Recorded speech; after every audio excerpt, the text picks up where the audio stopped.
एक स्नैक जो है जो मुझे बहुत अच्छा लगता है वो ये है कि आप 2 एग्स ले लें, बॉइल्ड एग की मैंने डाले, उसके अंदर मैंने मायोनीज डाली है, इसके अंदर 14 ग्राम्स के अंदर 100 कैलोरीज है, तो 100 कैलोरीज इसके अंदर आ गई।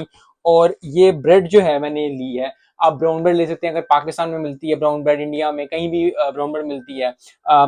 ये जो ब्रेड है ये है प्रोटीन ब्रेड, तो इसमें 5 ग्राम प्रोटीन है, 23 ग्राम ऑफ कार्ब्स है, और फैट जो है वो 3 ग्राम है। सो अगर आप ये लोग यूज करेंगे ये चीज तो बहुत ज्यादा अच्छा हो जाएगा और आपका स्नैक जो है वो बेहतरीन सा बन जाएगा।